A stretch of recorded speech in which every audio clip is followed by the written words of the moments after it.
आदरणीय सभापति जी,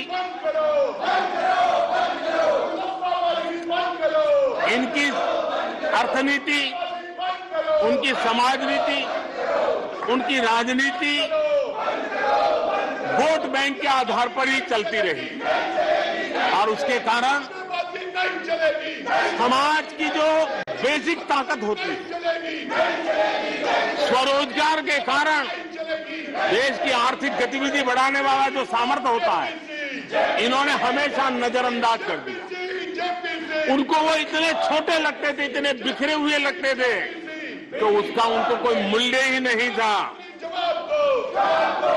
जो छोटे छोटे काम में जुड़े हुए, जो स्वरोजगार के ऊपर समाज पर बोझ बने बिना समाज में कुछ न कुछ वैल्यू एडिशन करते हैं, उनके प्रति दुर्लक्ष्य किया गया।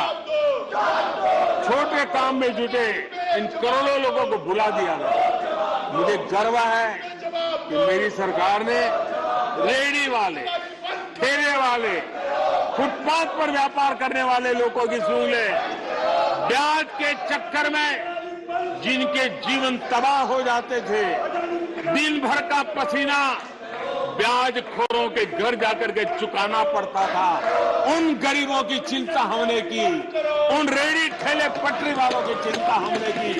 और आदरणीय सभापति जी, हमने इतना ही नहीं, हमारे विश्वकर्मा समुदाय जो समाज निर्माण के अंदर एक भूमिका देते हैं, जो अपने हाथ से औजार की मदद से कुछ न कुछ सृजन करते रहते हैं, समाज की आवश्यकताओं की बहुत बड़ी मात्रा में पूर्ति करते हैं। चाहे हमारा बंजारा समुदाय हो, चाहे हमारे गुमंत जाति के लोग हैं, हमने उनकी चिंता करने का काम किया है। पीएम स्वनिधि योजना हो, पीएम विश्वकर्मा योजना हो, जिसके द्वारा हमने समाज के इन लोगों की मजबूती के लिए काम किया है, उनके सामर्थ्य को बढ़ाने के लिए काम किया। आदरणीय सभापति जी, आप तो स्वयं किसान पुत्र हैं। इस देश के किसानों के साथ क्या बीती है, ऊपर के कुछ एक वर्ग को संभाल लेना और उन्हीं से अपनी राजनीति चलाए रखना, यही सिलसिला चला। इस देश की कृषि की सच्ची ताकत छोटे किसानों में है।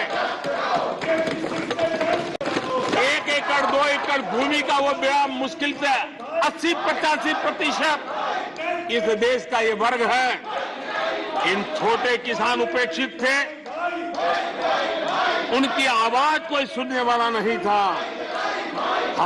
हमारी सरकार ने छोटे किसानों पर ध्यान केंद्रित किया, छोटे किसानों को फॉर्मल बैंकिंग के साथ जोड़ा।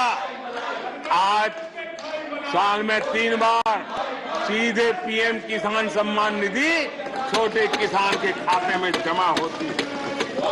इतना ही नहीं, हमने पशुपालकों को भी बैंकों से जोड़ा, हमने मछुआरों को बैंकों से जोड़ा और उनको ब्याज में रियायत देकर के उनके आर्थिक सामर्थ्य को बढ़ाया, ताकि वो अपना व्यवसाय विकसित कर सके, अपने क्रॉप पैटर्न को बदल सके, अपने उत्पादित किए हुए माल को रोक करके उचित दाम मिलने पर बाजार में ले जा सके, उस दिशा में हमने काम किया।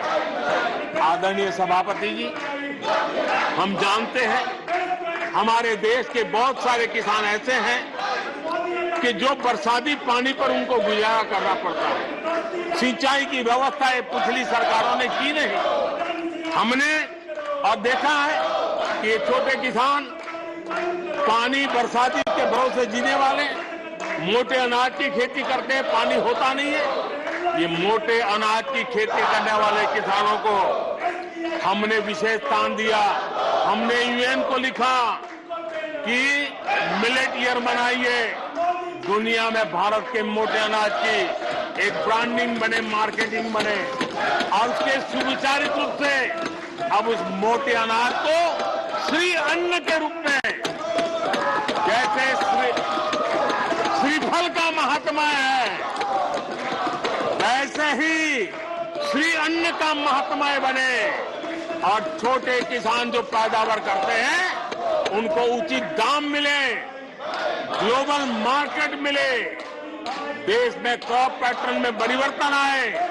और इतना ही नहीं, ये मिलेट सुपरफूड है, पोषण के लिए बहुत बड़ी ताकत है। हमारे देश के नई पीढ़ी को पोषण की समस्या के समाधान में भी ये काम आए, जो मेरे छोटे किसान को भी मजबूत करेगा। हमने फर्टिलाइजर में भी अनेक नए विकल्प डेवलप किए हैं, उसका भी लाभ मिल रहा है।